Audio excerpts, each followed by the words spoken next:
Alright, we're going to try doing a couple things with this. I don't know if you can notice that ghost shadow right there from the broken lens. Hopefully that won't interfere. You can't see it with a lighter background, I found out, but I'll get that fixed eventually. Let's see. Yeah, I'm going to try to do two things with this particular piece. Make a requested arrowhead and try to do a little bit of explanation on the edge finish work. All right. Another day in excess of 110 degrees. It was like 111 or something at one point. And then a dust storm blew in and got cooler because there was a thunderstorm behind it, but we didn't get hit by rain. Not this time. So it stayed hot. Alright, so sometimes when let's see, hold on. Sometimes when I have the camera plugged in, I just unplugged it. You know, I plug it in so the battery doesn't wear down. Sometimes when I have it plugged in and it's 100 degrees, the camera overheats, and I forget that it does that. So hopefully it won't do it right now. Okay. This is heat treat. Some sort of Central Texas chert. Probably that cotton field chert that I was napping in a different video.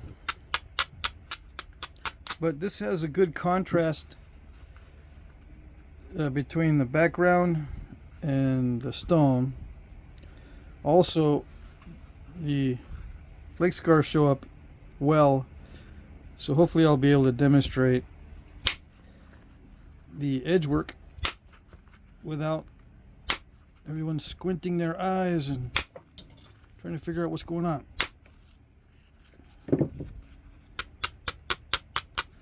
This particular stone shows the flake scars well anyway, so it's good. As long as I don't make a lot of mistakes, it should look pretty good. Let's see. 3 inches. I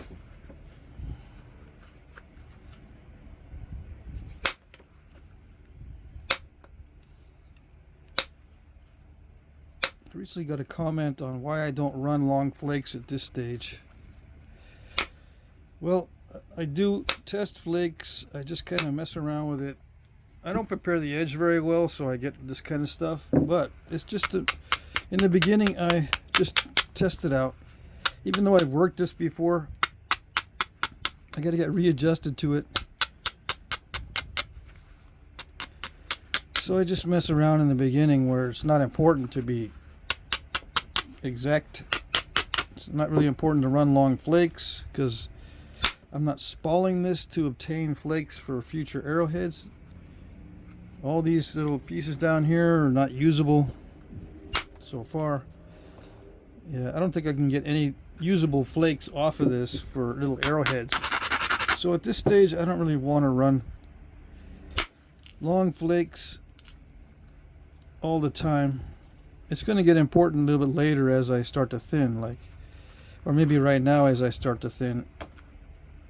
But in the very beginning, like when I did that, I mean, I don't hit the ideal edge or the ideal platform all the time. And it's not because I'm doing it on purpose. Like I didn't send flakes in 1/4 inch on purpose at that angle on purpose or anything on purpose. I just kind of took back the edge and didn't prepare or didn't even think about what needs to be done because I just needed that edge to be less delicate. It's not important how the flakes look. To me anyway, that's not important. I can fix it. It's going to get very much more narrow anyway. But like that flake, I did prepare where I did look at the edge and say, yeah, that's well prepared enough for me to strike there opportunistically. That one was, you know, prepared well enough opportunistically to take a flake there, because I'm starting to thin. That went right there. Now, these don't all feather out. Some of them will step fracture, but again, I can fix it. This is going to get a lot more narrow. I pace myself. I don't want to wear myself out in the beginning. If I take too much time and effort to avoid this kind of stuff in the beginning, it wears me out by the time I get to the end. I've already taken longer than I wanted to, for one, because preparing all the edges just exactly correct takes time and it wears me out. And number two, it's just too persnickety for me. It's not part of my personality to be that careful. It's ADHD, I tell you. And then if I have an encounter with something like that, just get it from the other side. Yeah.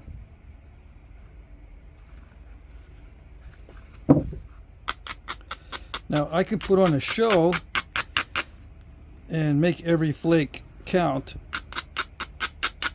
but the only show that I want to put on is basically how to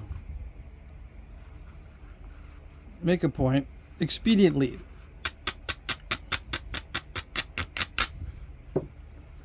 Yeah, all my videos are, well, almost all, are showing an expedient technique. Expediency. Something that I see a lot of on the artifacts. Just expedient techniques. If you're making perfect points, better than they made back in the day, and you're thinking you're making them like they made them back in the day, just put them side by side and see. If your points are very well refined and all the flakes are beautiful, and you have stages that you've done, like 3 stages that you've done, you compare the 3 stages of artifacts and see if it's the same, I guarantee you they're not going to be the same, and you're going to be thinking, I'm making them just the way they used to. No, you're not. You're being way too careful in most cases. Now, if all you want to nap is the stuff that was carefully made back in the day, and that's the only thing you nap, yeah, okay.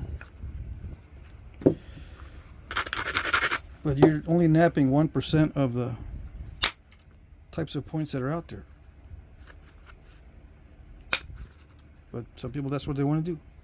That's what they want to do. They only want to nap the 1%. And if they get down to the 1% of the 1%, they're still happy. They focus on one point style. I've seen that before. And they don't do anything else except that one point style.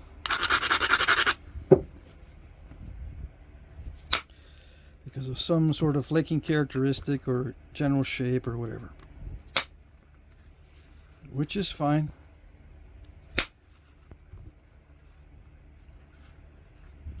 But you won't find that here. I try all different shapes, almost all, and almost all different types of materials to nap with, both in terms of tools and tool stone.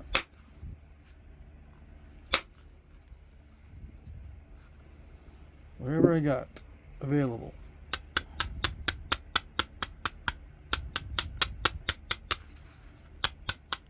So hopefully that answers that question until next week when some new guys show up. Why you got so many step fractures, man? They're thinking to themselves, this guy's got way too many step fractures. Yep. Because it doesn't matter in the beginning stages. To me anyway. And later on, yeah, I get step fractures later on too. Because I still am mostly expedient. So I'm not going to hit these right. I'm not going to grind them down to where they're perfect. I'm just going to do it good enough. Just good enough. And if there's little flaws, I'll just live with it.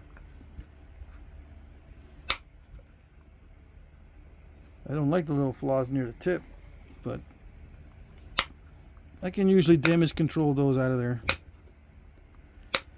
Yeah. So this will be an art point, but I'll show you how I thin down the edge, sharpen it up. There's various methods, so I'll show you a couple methods.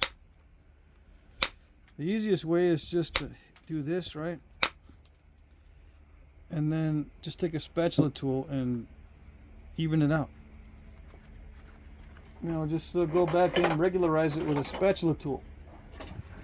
Just do that pass with the percussion flaker and come back and just take the spatula tool. Get your tool on the surface, and if you see a little point sticking out, you just wipe it out. You can turn it this way too. You can do it that way, pow pow down, or you can that way. This way you can see where the flakes are going. But you know, I've done this before too, where I just aggressive pressure, just to take down all those sharp little points sticking out. Unless the point style that you're trying to do or trying to replicate has a lot of points and serrations and areas sticking out. But if you don't care about this being all jagged, that's all you do. That's one sharpening technique, and it's sharp. The edge is all weird and wonky, but it's still sharp. Just go, you know, straight down. This is the easiest technique, and this is what I teach beginners mostly. If I have a spatula tool available, or if they have one, I use that for notching too. No, you can use it to regularize, and once it's regularized, you take the abrader, brush it each way. That regularizes it even more, and then I just grind it like that and see if that's too jaggedy. Go back and try to get it more regular. Let's see. And the more it's regularized, the better this next step works.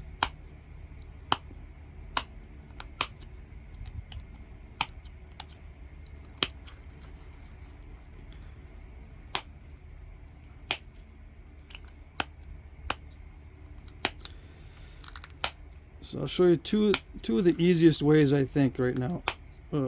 There's also beveling and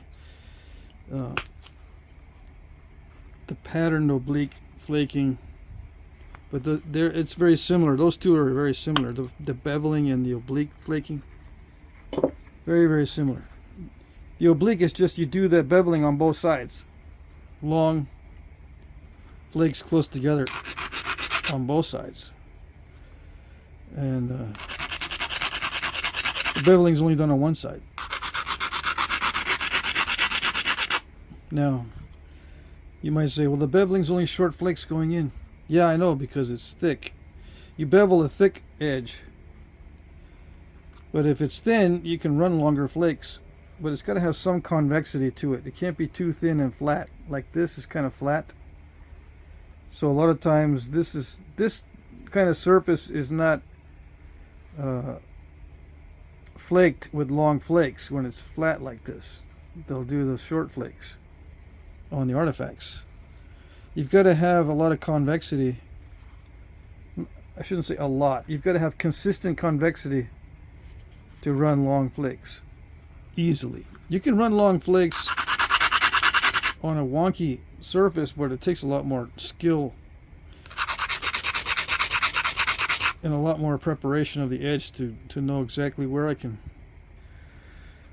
push a flake off to get, you know, the high spots first, and then come back and hit the ridges if you want to do another pass. And it also depends on if you want to do it randomly, flake here, you know, here and there, back and forth, or if you want to just do it in sequence. So with each major type of edge work, there's different sequences. So it starts to become quite a complicated thing to discuss edge sharpening, because there's many different ways to do it.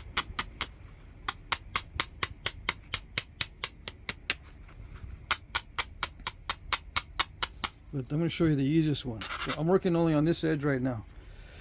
The easiest way I found to do this is just keep regularizing it and start hitting it with pressure.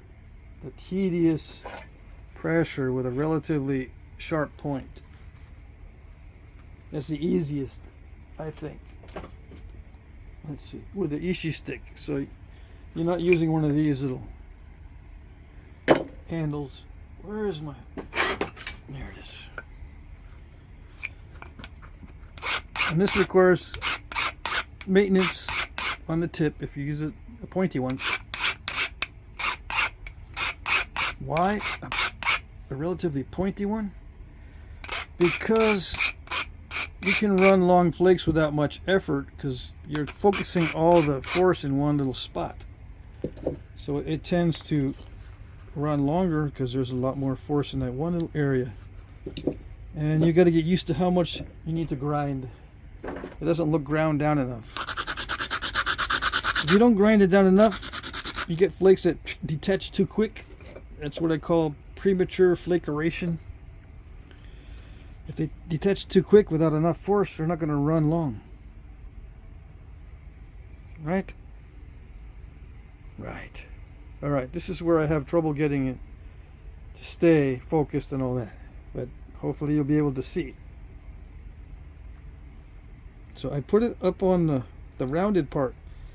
I don't put my flaker right on the edge like this. It's up on the rounded part on the top. And I push off mostly inward, but a little bit downward. But I adjust it depending if it works or not. If it doesn't work, then it's more downward. By working means there's no step. There's no step fracture. That worked. So let's try it again.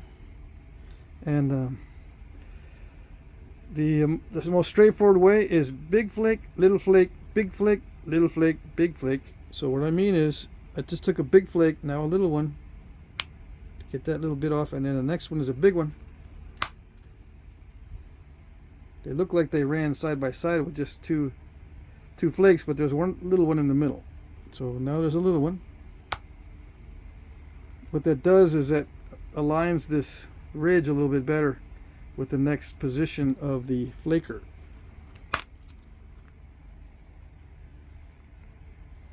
Okay, now I'm going to do a little flake right there. So now this next area is better aligned with that ridge. It's not perfect. I can make it more perfect, but I don't want to. Expediency. Push hard. Oops. Oops. Come on. Yeah. Well, they just keep going down the line. Let's see. Do I need to grind it more? Maybe. Alright. See, I'm out farther than I'm used to. I'm used to keeping it right about here, but you can't see anything.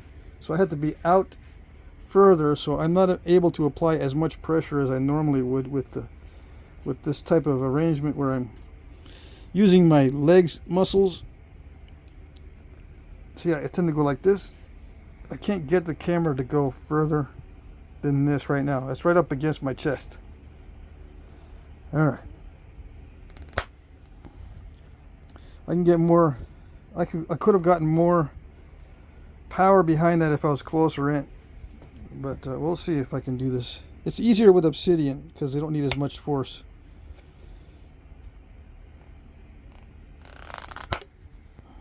There it goes. So it just depends on how much force you use, right? The more force, the better if you want to run longer flakes. So that was a big flake, now a little one. Come on. And get that ridge aligned. Better. And let's see if I can do this. See that flake? Did it hit the pad? I think it might have touched the pad slightly, but it didn't. I don't think. There's also, what also helps the flakes to travel in this case is there's a lump right there. So, you know, that one was kind of a cheater. But it can run that far. That's what you want, to run halfway or more. Let's run a couple more flakes across that high spot. Now you might think, well, this is just thinning with pressure. It's also sharpening the edge.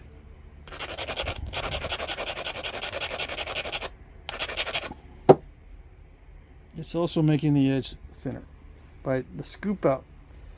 The bulb, if you don't get little bulbs on these flakes, it's not scooping it out. It's not going to thin the edge as well as if you are getting little bulbs. The secret is you've got to make sure you have a little bit of a bulb of pressure on each one, which is not difficult, but just keep it in mind. If you're picking at it too much, you eliminate the bulb and then your edge gets convex instead of hollow ground. You know, modern knives are hollow ground in some cases.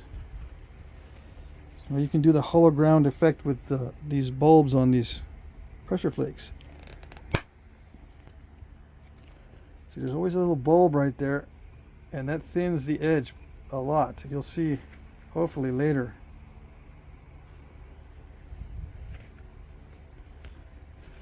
But you can't just pay attention only to the bulb. You've got to make sure the flakes travel so they don't step. Little flake. But that one ran pretty good. But you can kind of see how it's getting scooped out. There's a concavity along the edge here. There's little dips along the edge. Concavities, plural. Eventually what we want to do is try to blend these together so that it's a single, like, scoop out all the way down. Just a continuous scoop out, I should say. Not single, but continuous scoop out all the way down. Big flake, little flakes, big flakes. Sometimes I do 2 little flakes because there's no ridge to follow. And you don't need an exact ridge. It can be just a high spot, but the ridges work better.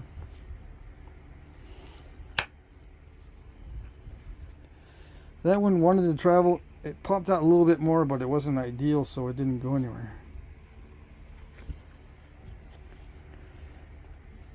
That was a big flake, so I take a little one now, or a couple little ones. That's a little one. Now on the big one, a little bit better.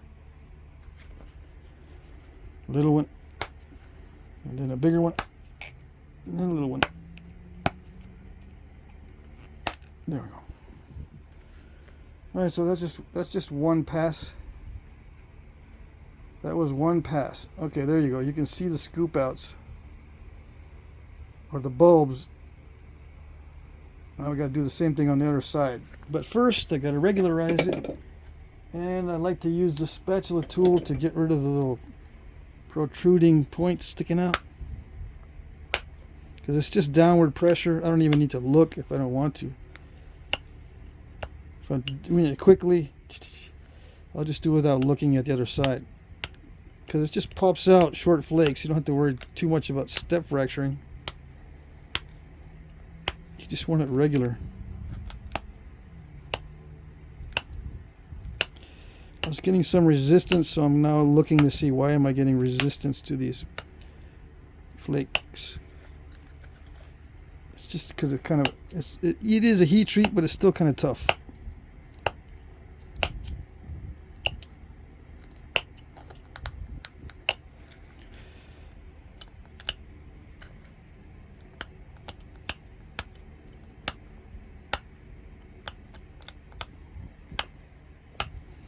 So you can sharpen it just by using the spatula tool, but you see how it kind of blends all these together?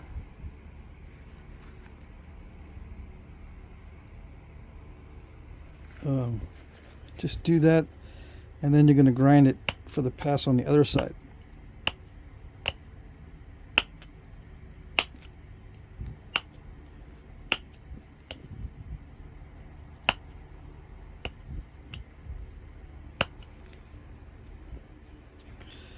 And the more regular you can get it, the better. The way I do it is expedient, so it's not going to be perfect. Just like that pass here is not perfect parallel flaking. This pass over here won't be perfect parallel flaking either. It's just good enough.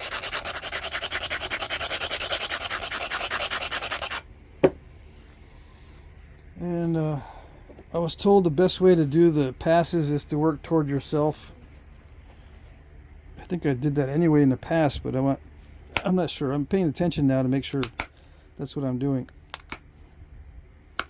Sometimes I'll skip around and I'll go back and forth if I see something I didn't detach.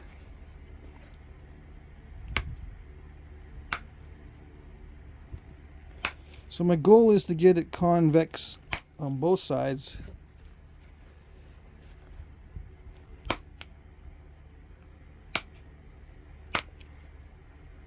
And sometimes I go back and get the little flakes instead of going little flake, big flake, little flake, big flake. I just do all the big flakes and then I'll go back and trim off the little ones.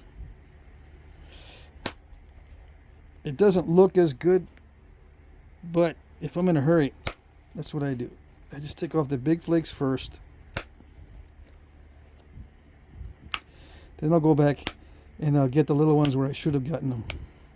And yeah, it doesn't follow the ridge a lot of times when I do that. Only the big flakes. It doesn't follow ridges properly. And I get kind of wonky results.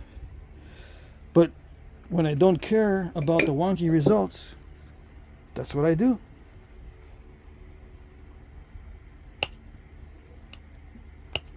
Some guys might say, I don't know how it's possible to not care. I just don't get it. How can you not care if it's all wonky? I just don't get it. I don't know.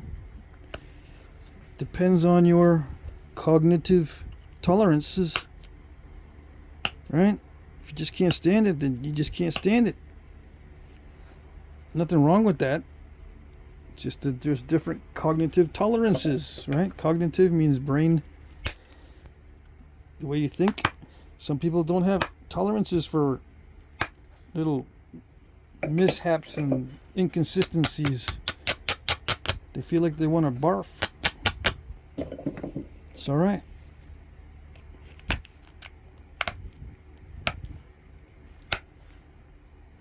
Nothing wrong with that. Just don't expect me to do it, because then doing it really carefully makes me want to barf. Yeah. So I'll brush it. That makes it a little more regular. And then I gotta grind it a lot so I don't get that premature flakeration.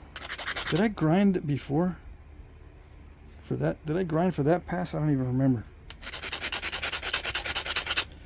Anyway.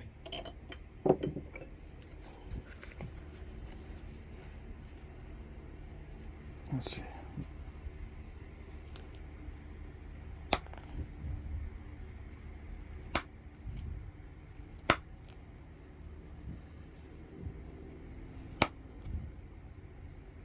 So I'm just doing it at random. When you do it at random, that's what happens.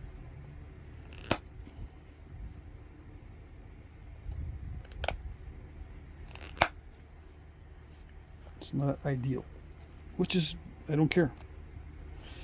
And this one I do, I need to make a little flake first that was just too far away from the high spot. So I take little flakes and then I'll take the big flake. But yeah, it's all random.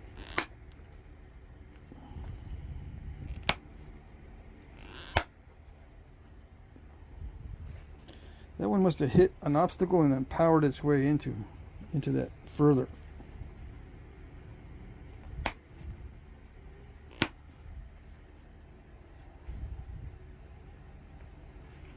So you see how the edge is getting thinner? And I could stop by just going through and blending them all together with the spatula tool.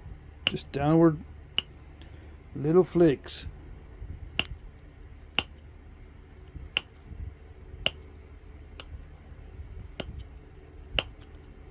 That's it. Just downward little flakes. Start on the surface, push downward. You know, with the corner, just push downward. Get rid of all those little points sticking out, or what they call deltas. I think those are called deltas.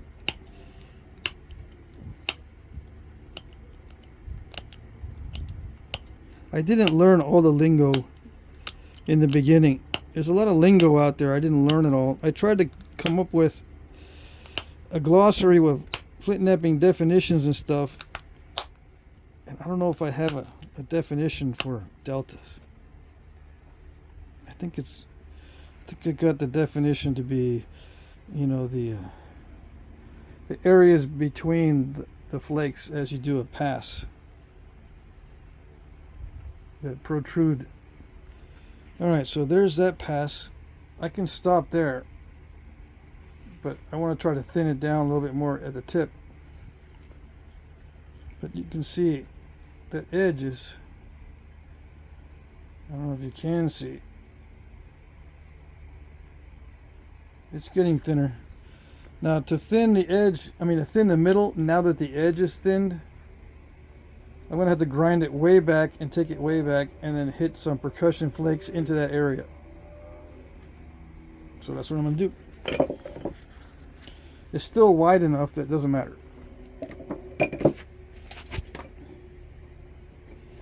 So I just showed you the two easy ways. Just you can either start and finish with just a spatula tool by chipping downward. And you can do it either one side or both sides. Then you can add in these longer pressure flakes if you really want to scoop it out and have a continuous concavity or a hollow ground effect. I don't know if you can see. All those little bulbs of pressure all together can produce a concavity all the way down. Almost all the way down, because you'll get areas where it's not concave. You can practice chipping those out of there too to make it very continuous and straight if you want to get that detailed. And then another, I guess, I don't know what another technique would be, just combining the percussion and pressure, like I'm going to do here in a minute. This edge is too thin right now for me to do the percussion, so the shortcut is just to keep grinding and grinding and grinding. But the long proper way is to re-chip it so that the edge is thicker. Just chip it down, keep chipping it down with the spatula tool until the edge is thicker. You know, you take out that concavity by just keep chipping on it. And then you can run some percussion flicks. You know, I can just, instead of grinding it down, I can just keep doing these little bitty chips, flicks with the spatula tool. Just keep going, and eventually, if you take them off short enough, it gets rid of the concavity. So all you have is convexity, and you're going to need that convexity when you do the percussion flakes. You're going to need the convexity when you run long pressure flakes too. It gets to the point where it gets so thin you can't run any more pressure flakes, any long ones anyway, so that you got to go back and make it convex again if you want to continue pressure flaking with a lot of pressure. This right now with the spatula tool is pressure flaking with very little pressure. Yeah. But if you want a lot of pressure and long flakes, the surface needs to be convex. It doesn't have to be convex with this little technique here, or this technique that just removes small flakes. So I thickened the edge. It doesn't have the scoop outs like it used to.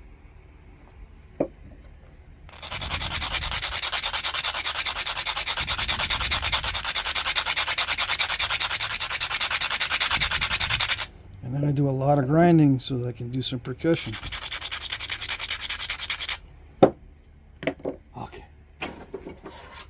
Smaller diameter on the percussion. Just to see how it works. I don't know how it's going to work. I'm going to have to go back to the larger percussion flaker. It should work okay, because this is heat treat. It shouldn't be an issue. So I'm up a little high, just to make sure that flake comes off.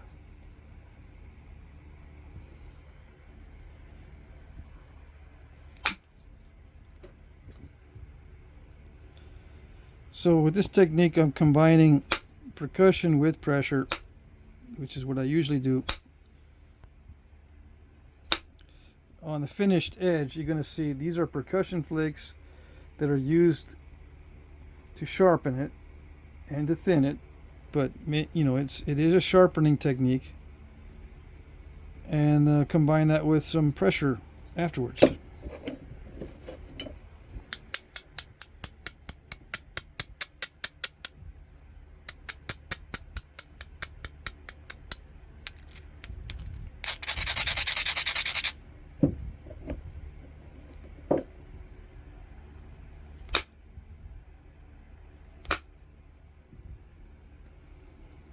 So this is sharpening the edge by making it thinner, but I'm also able to run long and wide flakes in there to thin it down.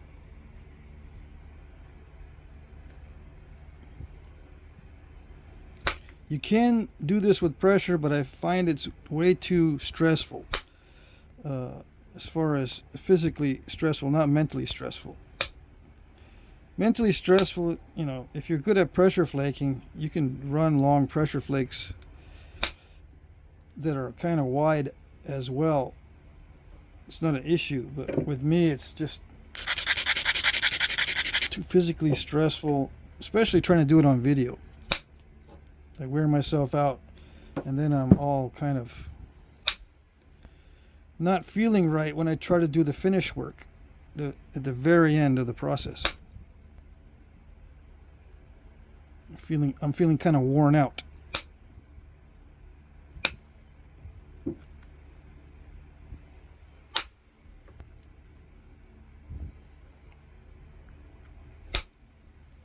So yeah, I am taking flakes that go into the piece and thin it out, but I'm also making the edge a lot thinner.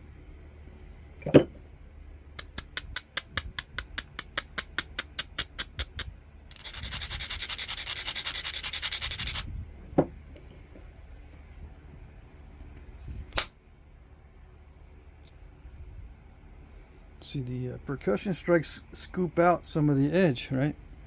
Or scoop out some of that surface next to the edge.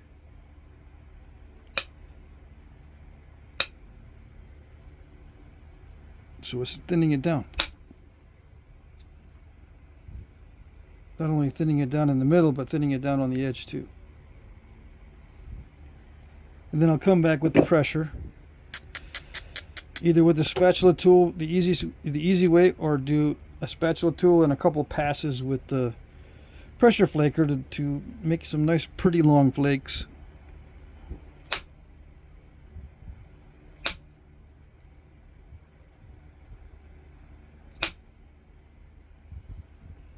And yeah, I don't prepare it perfectly, so I get that kind of stuff.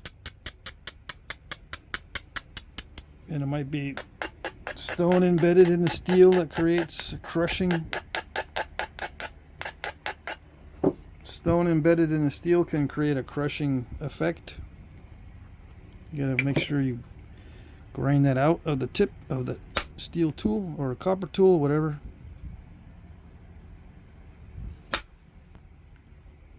I can come back and damage control it I can get the rest of that with very fine pressure.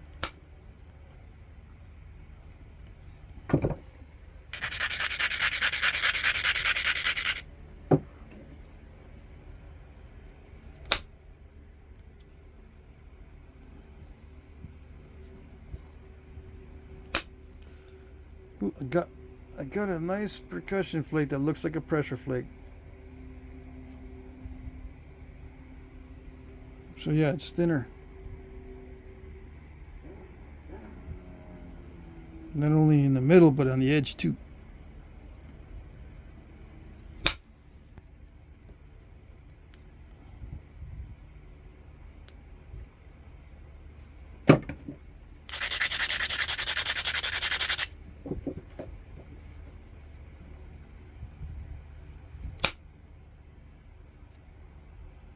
Sometimes you get that stuff, and I don't like those.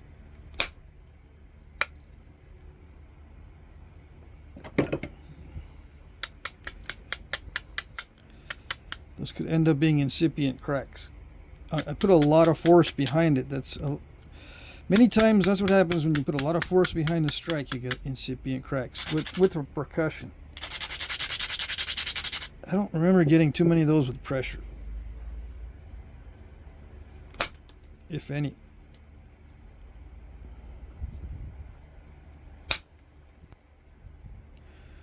So it's getting to the point where I can't thin it anymore. Reaching the end of my ability to thin it down at this width. If it was more narrow, I could get it thinner.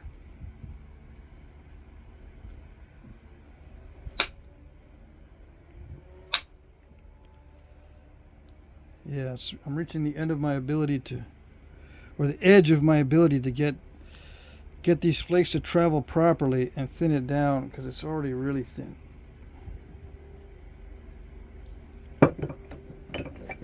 How do you fix all that crud in the middle? Just got to make it more narrow.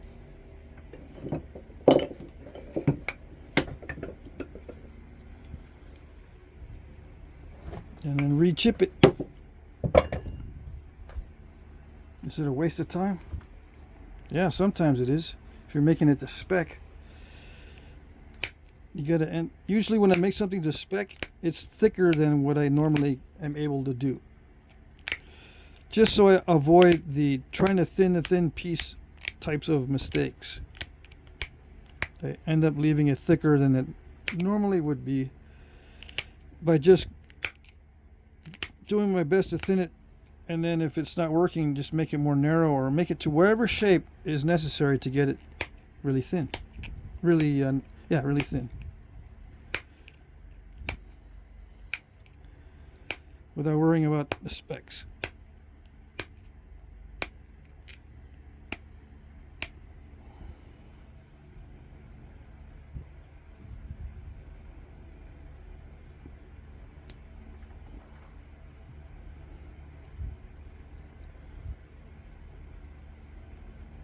I'm going to come in primarily from this side to fix all that stuff. All right.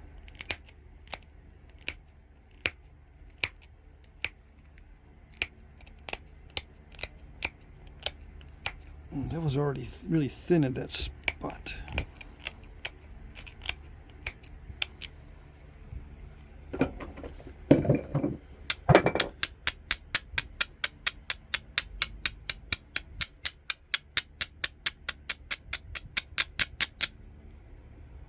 It's got a nice bevel on it. I can run flakes now, but I think it's still too wide for me to do the damage control that I need to. I can't be experimenting too much with it because it'll get too thin. And then I can't do anything but leave it. I'm going to make this side narrow as well, just in case I need to shoot a flake from this side, just in case.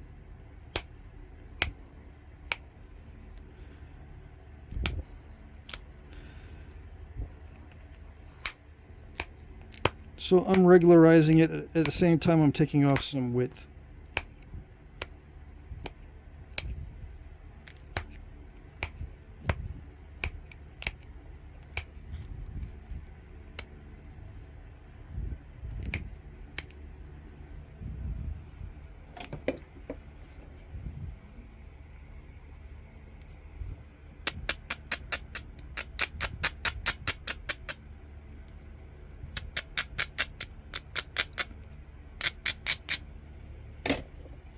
Yeah, I'm just going back and forth, making passes on both sides.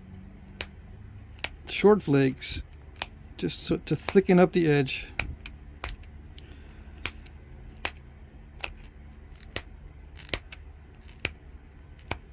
I can use a spatula tool or the pointed tool.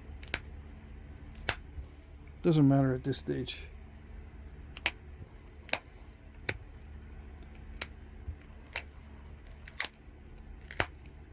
I don't want to run long flakes because I want to keep the edge thick. And I don't want a lot of bulbs in there because I want to keep the edge thick. Why do I want to keep the edge thick? In case you forgot, I need to run long flakes into this area to get rid of all that steppiness.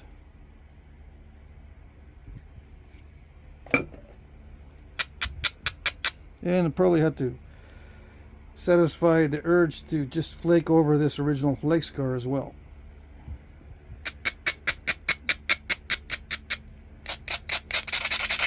So both sides need some work.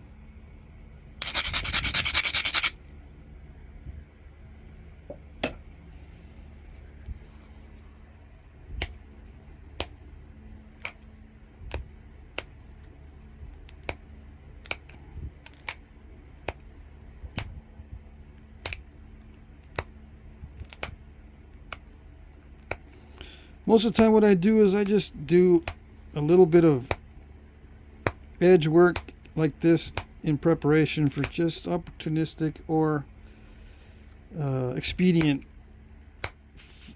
flake shootings.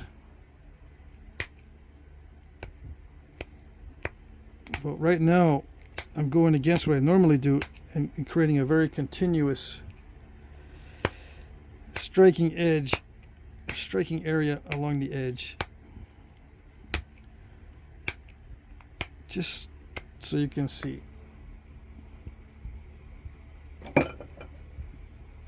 So you can see the general idea, so to speak. Because usually I'm all over the place, I'm random, very little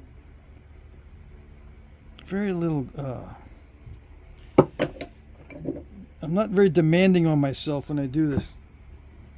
I just do as little as possible just to get it done. Okay.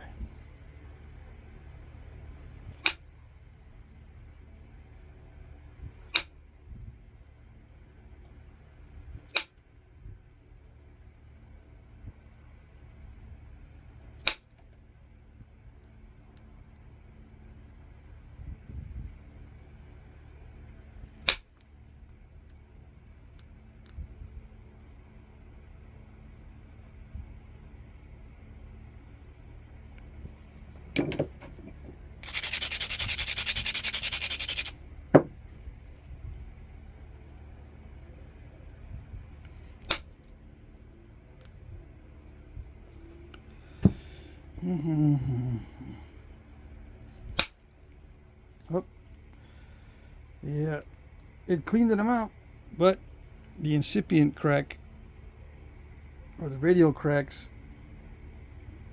will get you.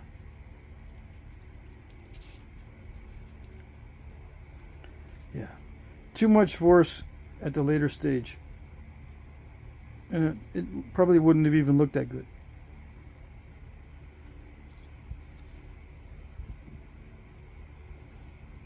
Yeah, I was trying for a very long flake.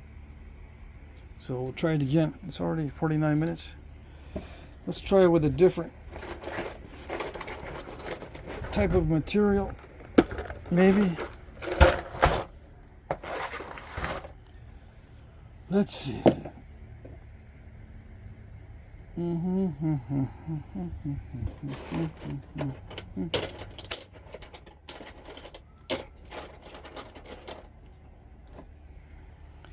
What is this? Yeah, it's probably Texas stuff as well.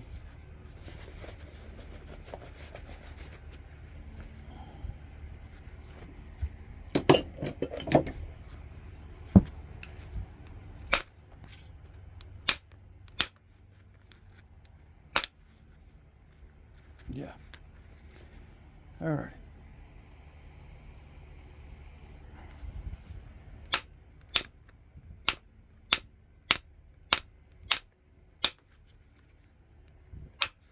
Now you might be saying, well, you probably could have avoided breaking that one by being more careful.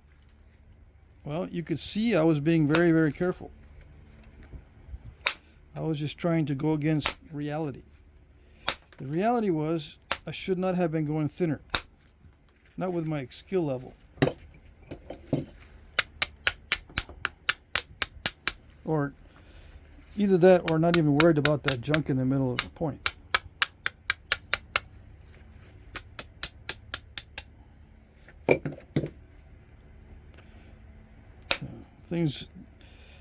Things go very badly when you try to fight reality. Yep.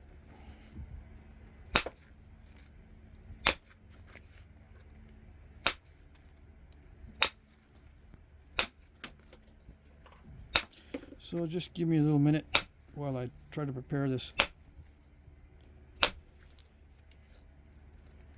for another attempt.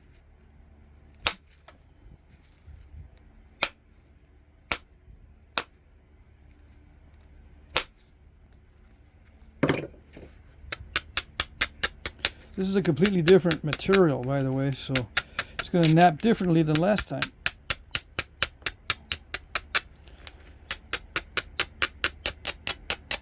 There's going to be slight differences in the way that this flakes. And it might look like I was more careful on this one, and that's why it worked out right, well. But I might have been being less careful on this one. You don't know. It's different material.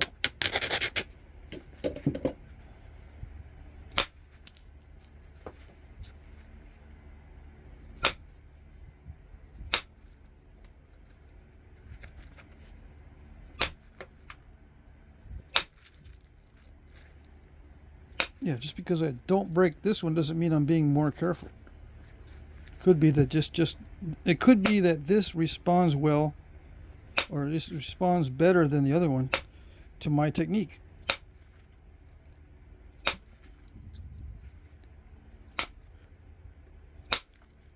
Now, do I know if I'm being more careful?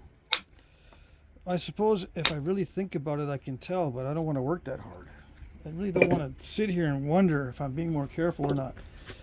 It gets to the point where you overthink this stuff and it is not enjoyable. Well, for me anyway. But a lot of you guys, that's not what you're looking for in this video. You just want to know how to sharpen it so you can sell sharp blades. Yeah. Okay, I get it.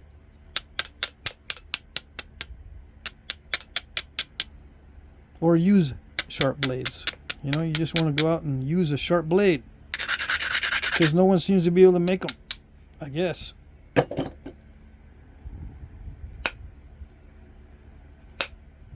Well, some people just don't really have the extra cash to buy the highest quality sharp stone blades from the highest quality or the highest skilled knappers, so you gotta try to do it on their own, which is perfectly fine.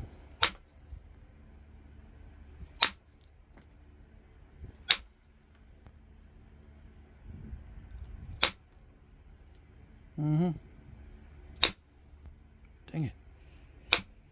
It's really soft down here at the base.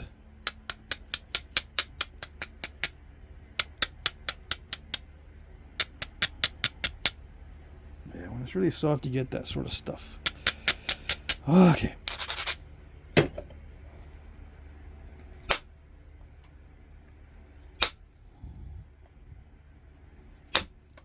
I'll work my way back down to it.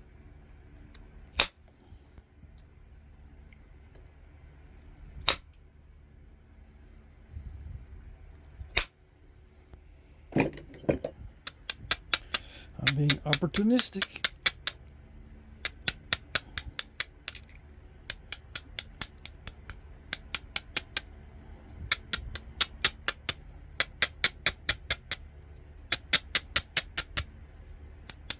Brushing for me a lot of times takes the place of that pressure flaking I was doing earlier to regularize it. I'll regularize it as best I can with the Abrader. And if it's not perfect, oh well.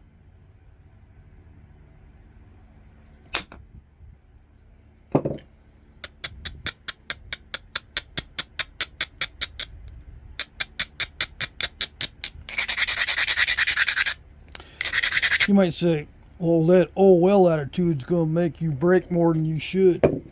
You're gonna break more than you should break. How's that logical? I don't know, but I think I get lucky many times. Luck plays a factor. It is a factor. I get lucky and don't break them a lot of times, even though I'm all over the place. Napping all over the place, extremely random, and I still don't break them. I'll hit these platforms harder than I should, or softer than I should, and it still works out. Yeah.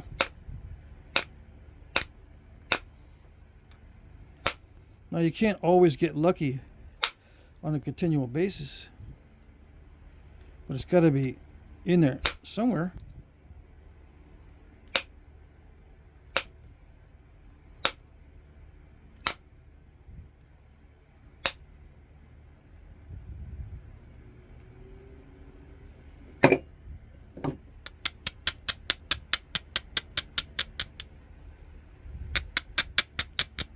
And I'd be the first to admit that, yeah, I get lucky a lot of times. I don't depend on it, but I do get lucky.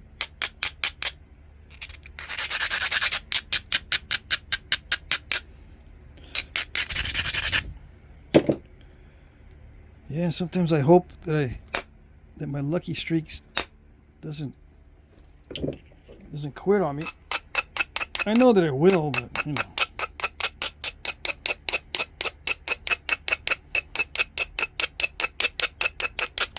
I can hope. All right.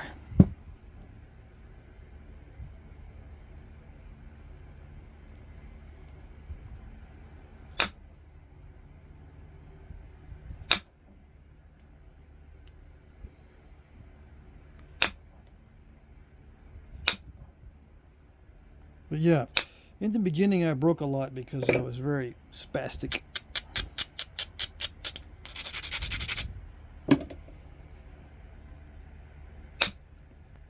Practice makes things better. Makes everything better.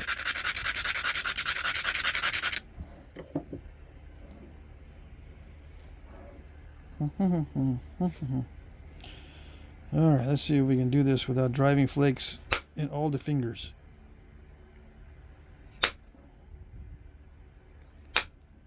This one's a little more steppy than the other one.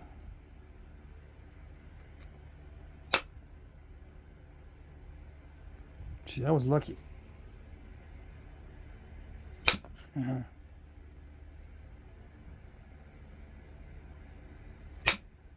Come on.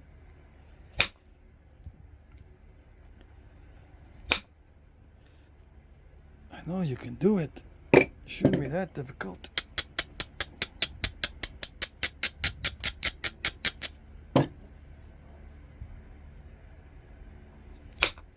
This gets me worried because when it comes time to notching this, it's going to be this crackly. Notching is not going to be easy.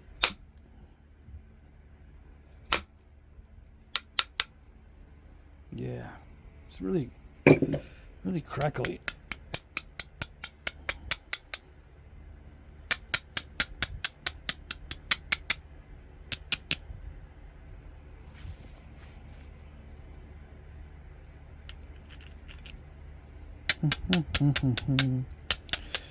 All right.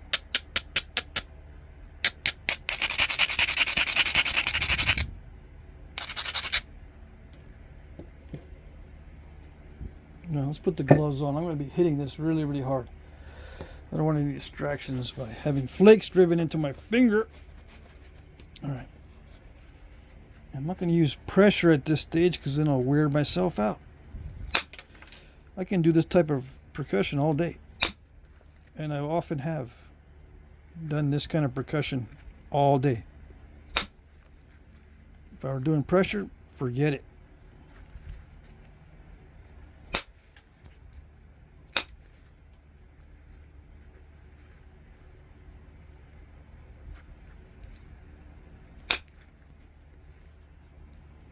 Opportunistic and lucky.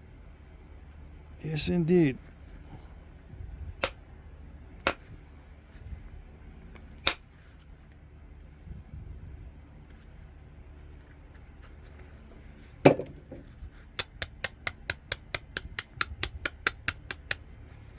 Oh, we're at an hour already. Cool.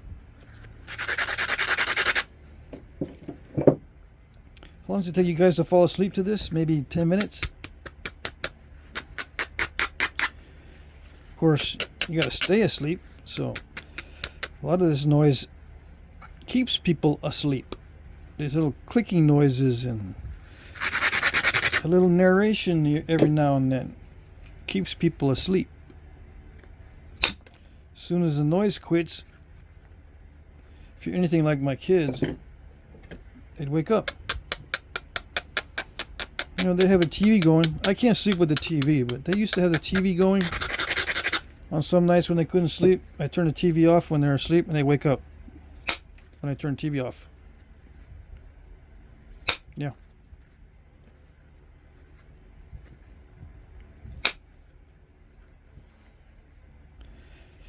So I didn't turn the TV off on them after a while. I don't know if that... I've heard that noise during your sleep time, it interferes with your normal sleep, and it's not that good for you. I don't know. I don't know what to do. I didn't know what to do, so I just left the TV on. I did not want them to be fully awake. I think that'd be worse than partially awake.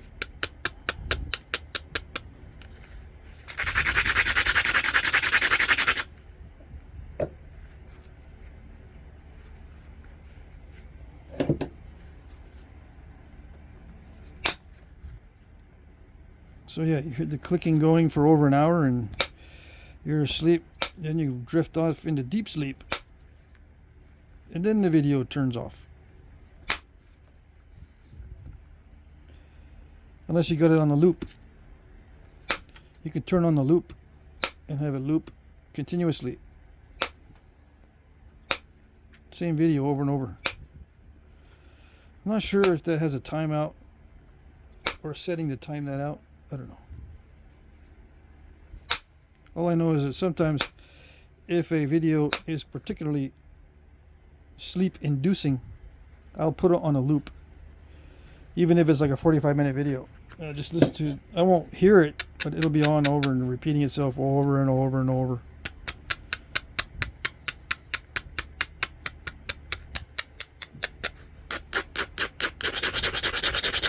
And you can do that with, you know, thunderstorm or raining sounds and stuff. But they've already figured out that they can do it themselves. They just post a video that's 10 hours long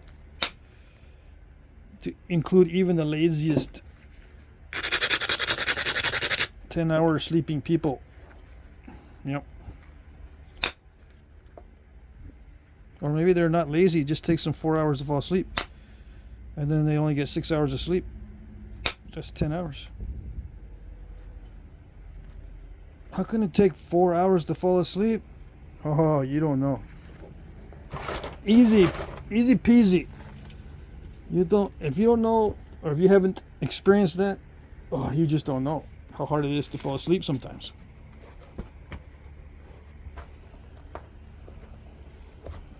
Yeah, for some people. Okay, so here we are. We're gonna do the pressure work. Excuse me while I unflakerize my shoes. So let's see, am I gonna zoom in? I don't want to zoom in because you've already seen what I do, what I did close up in the first half. I'm just regularizing right now.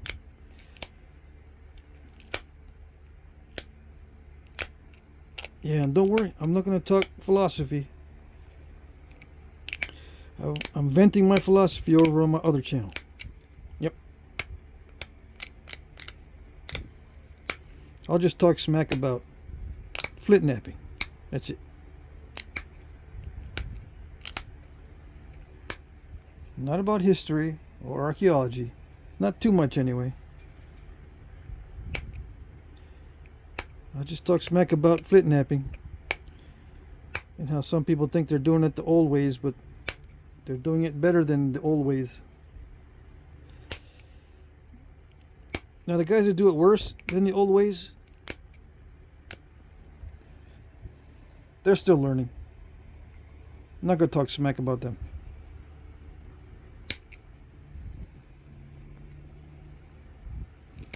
But if you're on the lower half of the spectrum when it comes to quality, your points actually look more authentic than the ones that are on the upper half. High quality knapping. High quality knapping does not look as authentic as the low quality stuff. If you've looked at a bunch of artifacts. If you've only looked at the 1% of the 1%, then you'll say, no, the bad knapping looks like bad knapping. It don't look like no artifacts. Yeah, if you looked at the 1% of the 1%, it's not going to look like it. You need to get off looking at them special ones and start looking at regular ones. Like 99% of them. Yeah.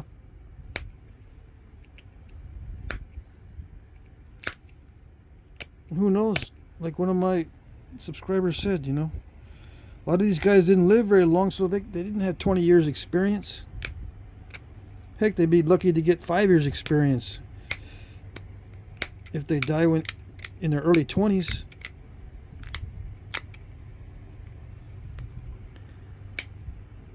Depends on what kind of points they're making. If they make points that require a lot of strength in the pressure flaking area, they can't really start making the points until they're old enough to have the strength to pressurize those. And they don't have all the time in the world. You know, 5 years maybe. In some cases. Not all cases. But you know what I mean. So if you're trying for techniques that take you 30 years to learn, you got to wonder how many of the old guys were using a 30-year experience technique.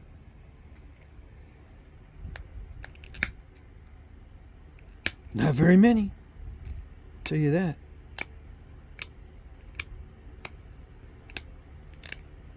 Yeah, 1% of the 1% were using that technique. It's funny how that works. You know, the techniques that take 30 years to learn. Yeah, there were probably 1% of the 1% of nappers that reach a ripe old age with no physical handicaps to prevent them from flint napping, and they made beautiful points. Yep. And you just happen to find it. Or that's your favorite from now on. You don't want nothing else. Only the best. And am I talking smack about flint napping right now? Yes, I am. Flint nappers, flint napping.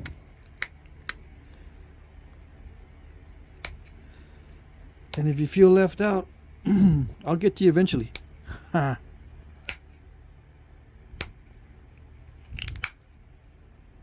I'll figure out some way to talk smack about everybody.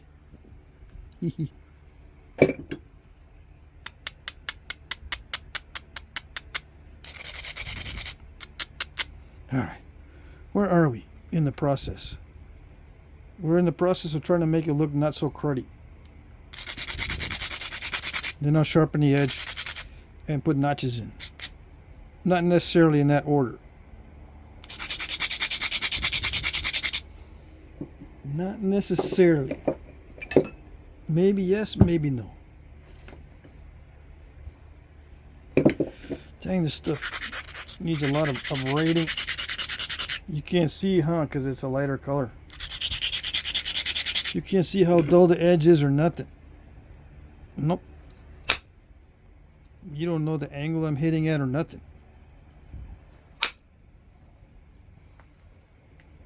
You're just going to have to learn on your own. Yes, sir. Learn how to uncrudify it. Make it uncruddy. Yes, indeed. Today's word is indeed. Brought to you by the letter I.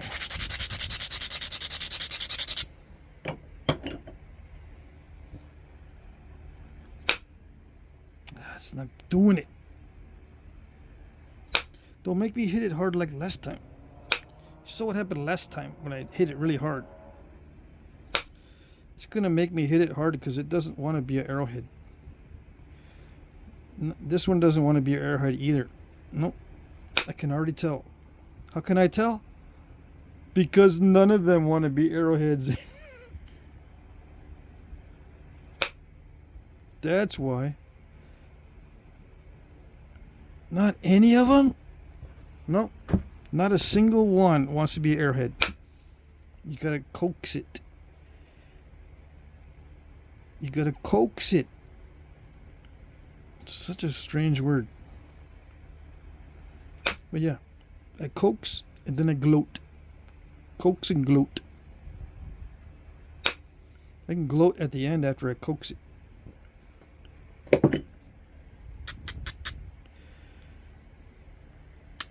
There's a lot of people that watch my videos that don't understand English. I wonder how that sounds when I say coax and gloat.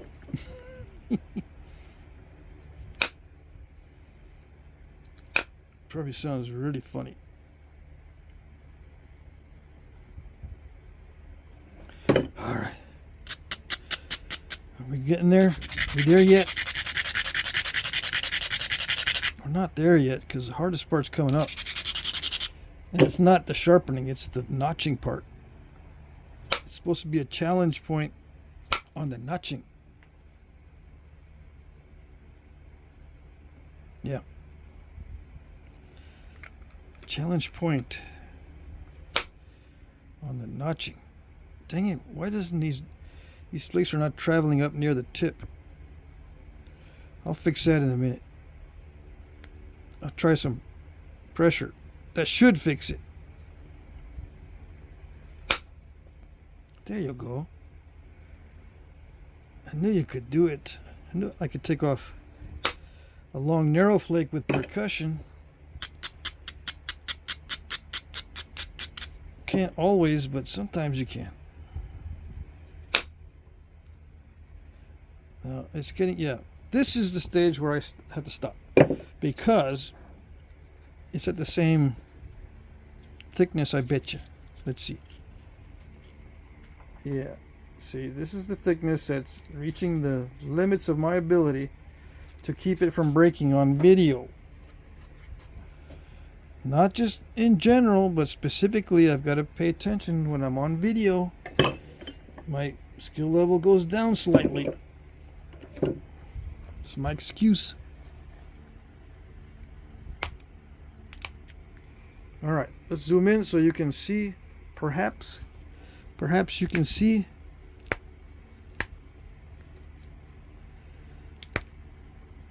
Come on.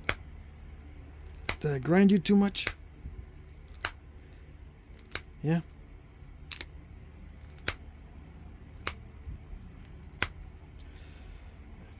Yeah, it's working all right. Even with excessive grinding on the edge. Oh no, here comes a random flaking, messing everything up. But oh well. I've always done random flaking and I'm not gonna stop now. Well, not today anyway. I don't know when. But not today.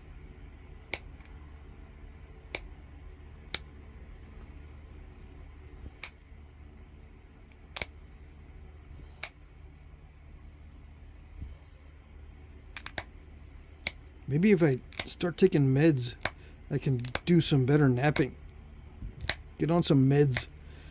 One of my sons tells me, you should get on some meds that they work. He has anxiety. I think anxiety runs in families. I was watching this ADHD thing.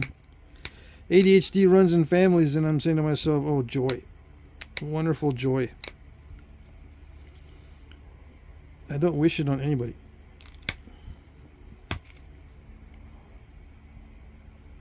No, not even in revenge. Not even so I can say, see how it feels. Nope, not even then.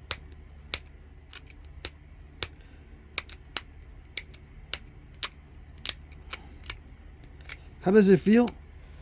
On some days it feels like I'm trying to do everything possible because I got plenty of time, and I start to get doing stuff, and then it's nighttime and I've only done 2 things out of 14 on my list. Where did the freaking time go? Where does it go? Who steals it? I don't know who steals it. Did you steal it? I didn't steal it. You steal it? No. Who stole my time? Because the sun was out just a little while ago. I was supposed to do like 8 things in the sunlight, and now it's dark. What happened?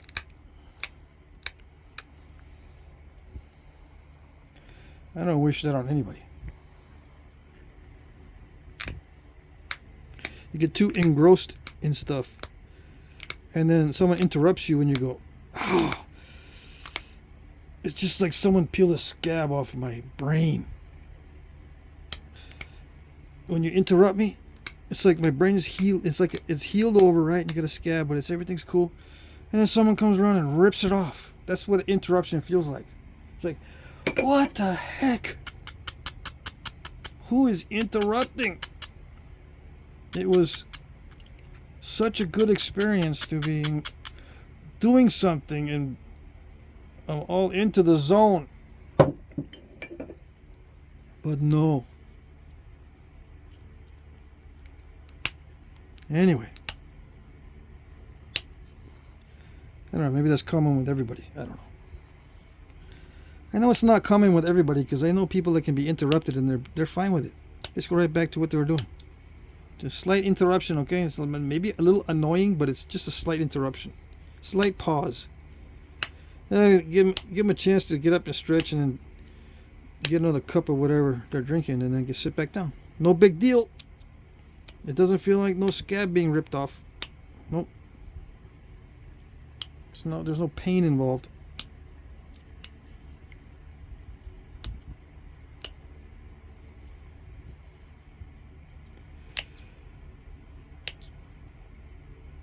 Alright, so I've got this edge regularized pretty much. I do another grind, and then I can thin the edge. Alright, it's regularized. I can go back and regularize it a little bit more. There's a never ending to the regularization. You can do it forever. It's one of those things that's one of those few things in nature that can go on to infinity. The regularization can go on to infinity. Yep.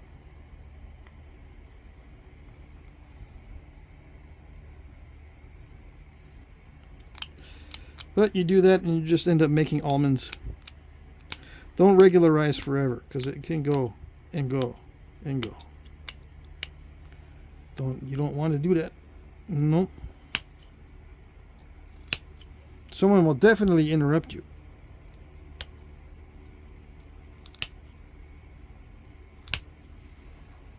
Now, if you're lucky enough to be able to do something forever and no one interrupt you, I want to live in that world. Yes, I do.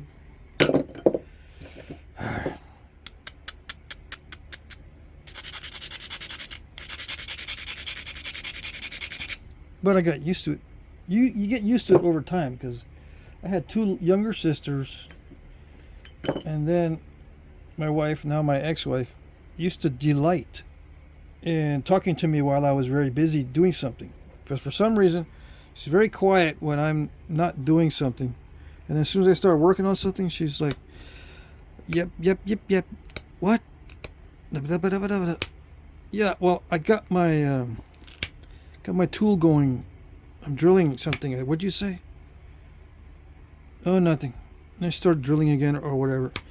I hear her talking. I'm trying to do this.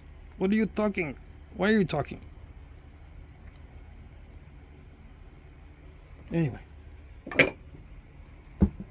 So I got used to, and then with the kids, yeah. Dad, or phone calls. So you get used to it.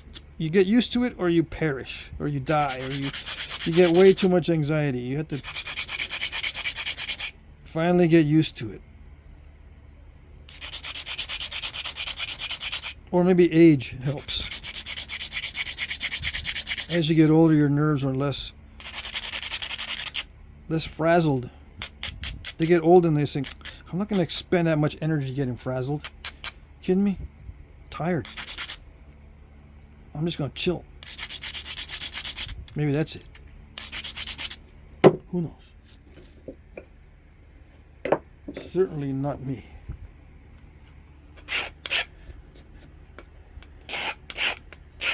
Unless I get on Google and then I can become an expert in a few hours on it. Yeah.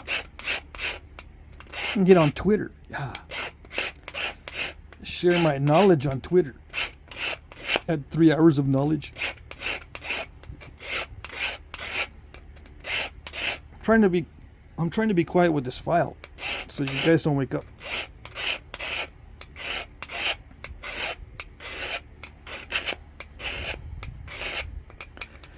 I'm trying to be extra specially careful with the whole thing from start to finish with the knapping and everything.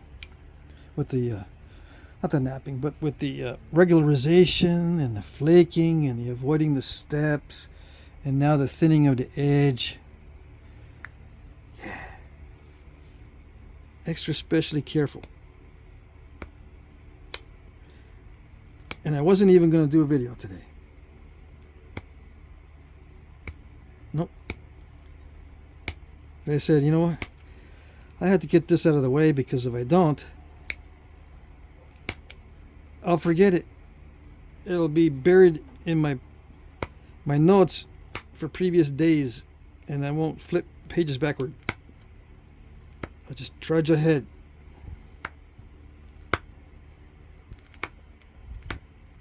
Come on. Dang it. I try to do a lot of pressure and no good happens.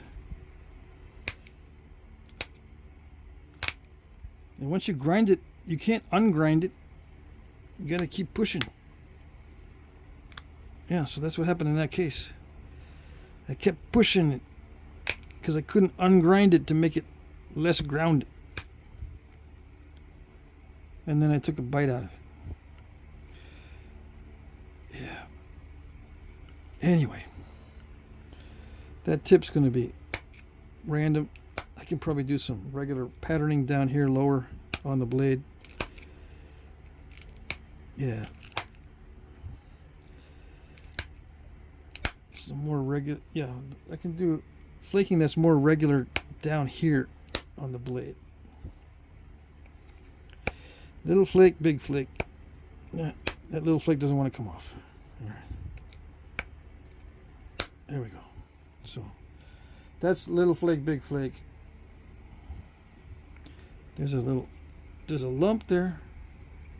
Lump there. I can't get that lump from here, but I can get this lump. Probably. So that's what I'm going to try to do.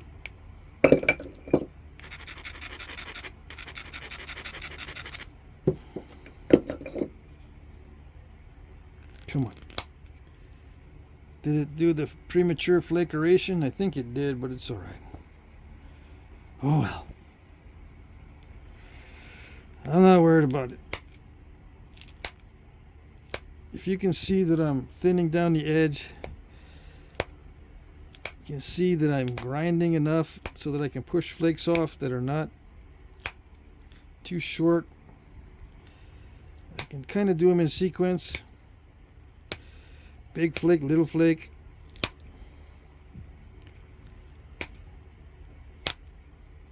Everything's working all right. Sharpen the tip on my pressure flaker. I got to make sure that I take opportunistic flakes once in a while to, to thin it down if I can. It's going straight to the middle, which is okay, but it would be nice if you went a little bit past the middle, okay? I really don't want a median ridge, but you can see how it's scooping out. It's scooping out there, so it's getting thin. I just got to scoop out the other side. Alright, sharpen the spatula tool so I can take even smaller flakes than last time. I need to sharpen this anyway for the notching.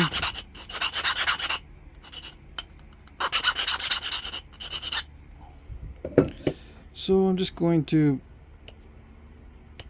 push down on top of the deltas. Do the mama had a baby and her head popped off on every one of them. And make sure I got little bulbs going by inward pressure, slight inward pressure. I know I said it was downward, but there's just extremely slight inward as well. So you can pop a little bulb. I don't think I mentioned that, but you know, just bear with me. I'm not mentioning everything I should. Just slight inward to pop off the little bulb. It won't match the previous bulbs from the other pressure flaker, but it gets pretty close. Just be very sparing and don't do a lot of pressuring, because then you blend it too much and you get a convexity instead of a concavity. Like right here, I wasn't able to do much pressure flaking because it's too narrow and it's not concave like right there. It looks like it's all convex. To sharpen it, it's got to be slightly concave. Slightly. And watch out for these step fractures. Too much inward force leads to step fracturing, like I did right there. Might be able to pop that out if I can catch the front of that. Nope. There might be just a defect in the stone. Yeah, that's it. Alright, is there enough dull? Sometimes there's enough dull spots here I can make a pass without grinding it. So that's what I'll do. I think there's enough dull spots on there that I can make a pass without grinding. Alright. Get all fancy. No. This is just going to have to be random at the tip. There might be duller spots down below.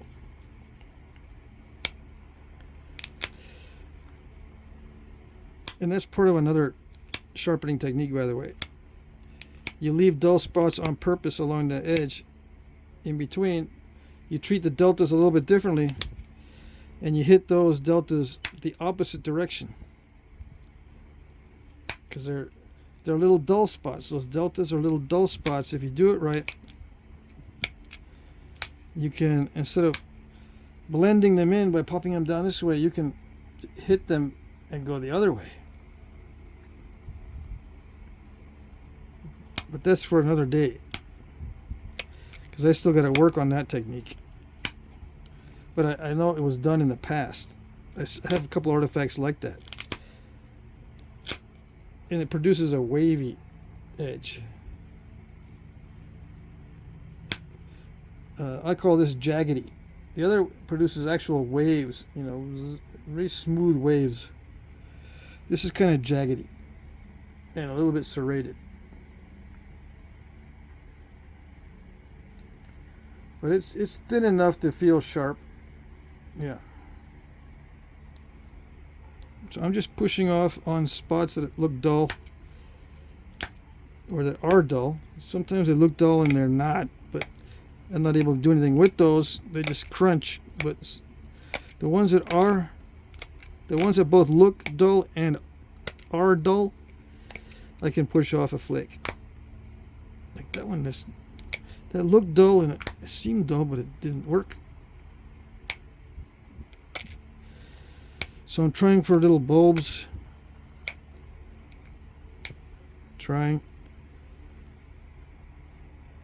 Anyway, that's the other edge. You can get it thinner with a larger piece, believe it or not. With a wider, larger piece, I can get a very delicate thin edge. On this, if it's too delicate, it'll snap. So I'll be doing several of these kinds of videos, so I can show you the differences in the capabilities between the big ones and the small ones. Right now I can't really produce an edge that's comparatively thin compared to the rest of the piece. Like this edge is thin. If you put this edge on a larger piece, it'll be really thin, but comparatively speaking, it does not look thin on this arrowhead. But if I get a bigger piece and start putting thin edges on it, by comparison, the edge looks extremely thin. This one, the edge looks meh. You'll see. Don't take my word for it. Wait for the video. It's either on video or it didn't happen. Yeah.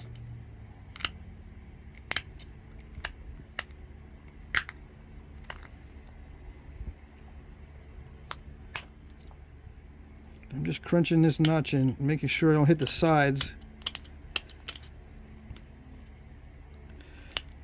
Okay. It's very easy to hit the sides, and it's very easy to wipe out one of these barbs or ears. Come on now. All right. Do I dare to go more? Nope. Don't dare to go more. This time I'm going to mark it because I've been missing the mark, so to speak, in the past. I need to make sure that I'm at the same level because this is critical that I don't mess this up.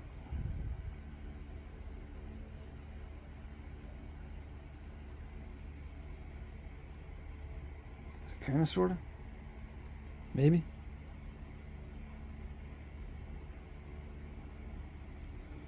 All right, as long as I know which direction to go.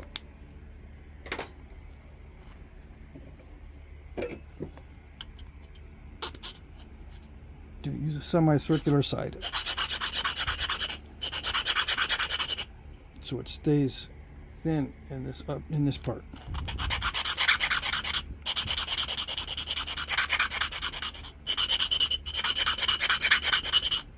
Yeah, and if I ruin the file, I can just get another one. No worries. They're cheap as dirt these days.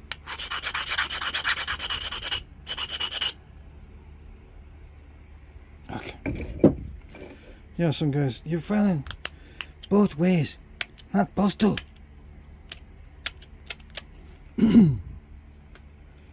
Yeah, you just need to be a shop teacher so you can say that all day, okay? No one can hear you on a YouTube channel. You need to be a shop teacher so you can say that all day to your heart's content.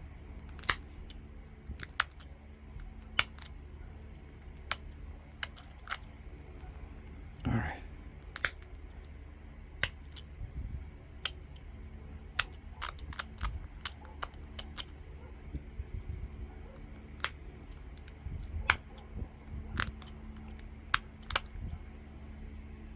Are we there yet? No? Of course not. Oh, there it is. I blew away that. I guess I call it an ear. No, that's not an ear. That's maybe a shoulder. No, the shoulder's up here. I blew out the bottom of that notch area. It wrapped around. And blew it out because I hit it with too much pressure.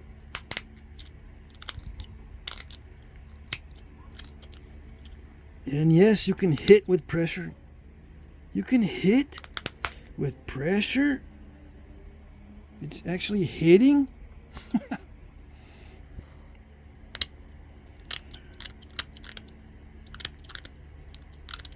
Yes, it's actually hitting. Yeah, sure. Whatever. Just an expression. You can take a drink if you want.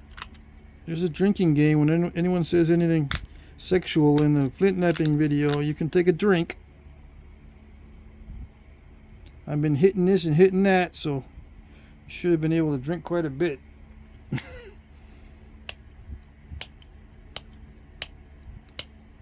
Alright. Let's even this out so that it looks like I didn't blow out the bottom of that notch area. Yeah. Let's just take back the edge a little bit. Cheat. I'm going to be cheating on this. Yeah.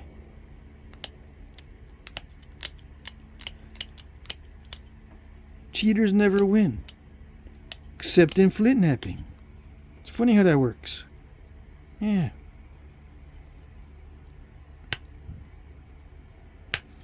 I'm cheating with the spatula tool by pushing inward. Oh yes. How is that even possible? I don't know, but I just did it. Ha. Yes, I just did it. They don't run very far, but they thin out the edge. At least a little bit.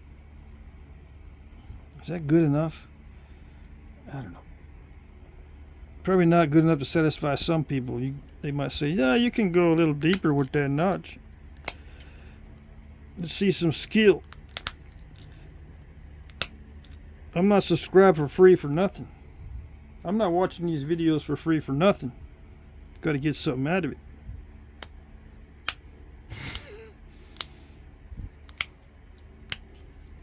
Yeah.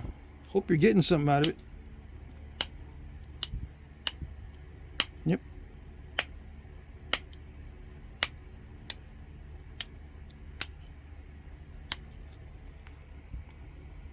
Looks like I never made no mistakes.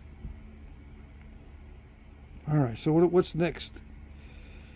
Oh, it's the old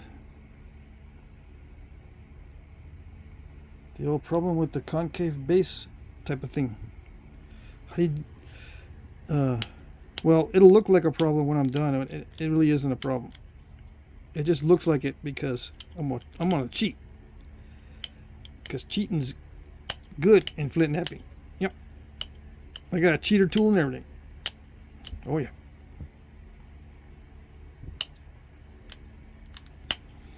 Alright, so let's do the concavity on the base. And everything could blow up. So keep your fingers crossed. You want to get your tarot cards out and predict the future. And then if it's a bad future, say a few charms or whatever.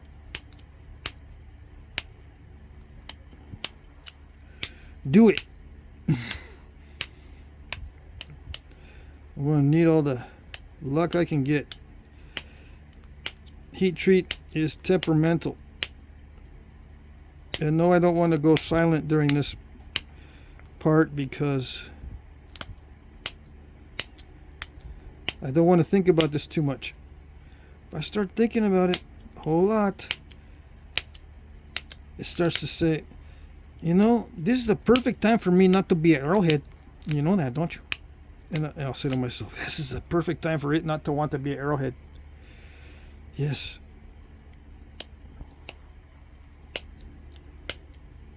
And then I'll start thinking, how do I coax it? Need to coax it so I can gloat at the end. And then I'll be thinking too much. So I talk about it a little bit and get my mind off of it. Talk some smack about the Arrowhead. Yeah. The Arrow doesn't like it when I talk smack about it. Nope. It doesn't like it at all. But luckily, in my experience, stone is not vindictive. Nope. It's pretty chill. So yeah, once it becomes Arrowhead, it says, all right, I'll just stay this way forever. That's pretty cool. That's pretty chill. Yep.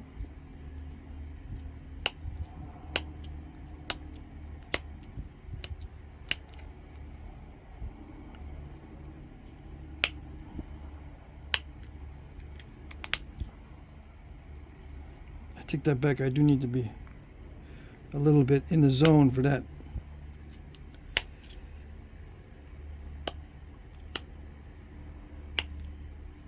Just because any distraction can make me put the tool where I shouldn't have it.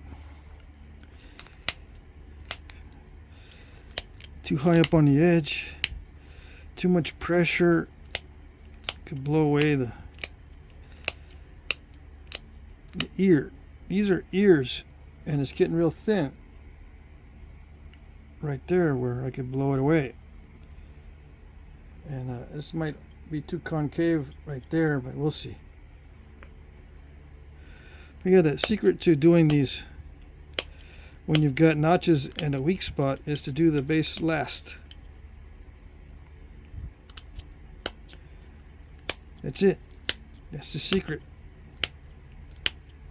You don't want to do the notching with a concavity in the base. Not these kind of notches. Now this is not a reproduction of any type of point, obviously. But what I'm saying is you don't want to do these notches when it's like this, because this amount of pressure to get this base concave is nowhere near as harsh as the pressure needed to make those notches. So we're not much in danger of breaking it at this stage. But I'm just picking at the base to make it concave.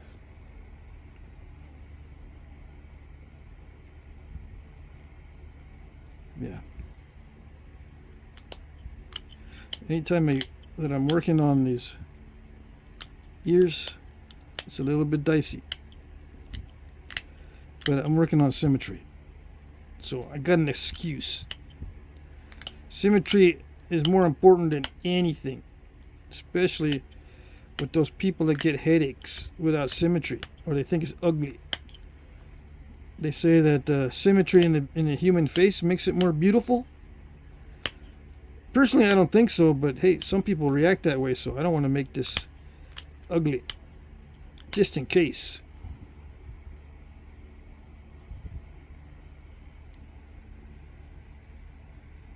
Yeah, so the base last, and you'll be all right when you got delicate things going on in the notch area. And you can just push your luck as far as you think it'll go. There are some artifacts that have a very short distance between the base and the notches. Those guys were insane. So, just my opinion, but those guys were insane. Alright. So there you go. If you just tuned in, I just put those notches in right now. Yep. You did? That's awesome. No, I didn't. But I did just make that deeper. Just so I could make you bite your nails a little bit. Yeah. I just saw a weak spot on there, so it was a no-brainer. I just made it slightly deeper just to get the symmetry a little bit better. So I was doing better edge work as far as thinness goes on this other one. I was in the process of making that pretty thin. You can see the difference between this edge with that edge. Let's see what it looks like compared to the new one. Yeah, this is pretty sharp. this edge. Okay, hold on. I got an alarm. I got an alarm set at this time. Time for sleeping? I don't know. This is curved right there. See how it's curved that way? That's my mistake. I should have checked that earlier. It's supposed to be straight, but I did it on both sides. What did I do? Yeah, I should have checked this base area a little bit better. It would have been straighter. Anyway, I tried to get the edge thin. And the secret is all those little bulbs. And you can create slight bulbs with the spatula tool if you just push inward a little bit. Just FYI. But mainly what you use is the pointed pressure flaker. The pointed one. To run flakes. And they'll run long and they'll run narrow. And they'll produce little bulbs. I prefer to combine them with indirect percussion strikes every now and then to thin down bumps. So, I don't know, some of these are indirect percussion strikes, and then over the top there's some pressure flaking. Eventually I'll get to the point where I can run a continuous pass of pressure that goes longer than halfway, but it's usually easier to do that on a larger piece than something this tiny. How tiny is it? Oh, it's not that tiny. It's 2 3/8. Or for you Europeans, 6 centimeters. Yeah, metric's not only in Europe, dude. Okay, fine. I'm used to my son saying stuff like that. Alright, so there it is. That's the challenge point. Deep notches down toward the base. With very thin area. There. Yeah. It's thicker here because I didn't want this to happen.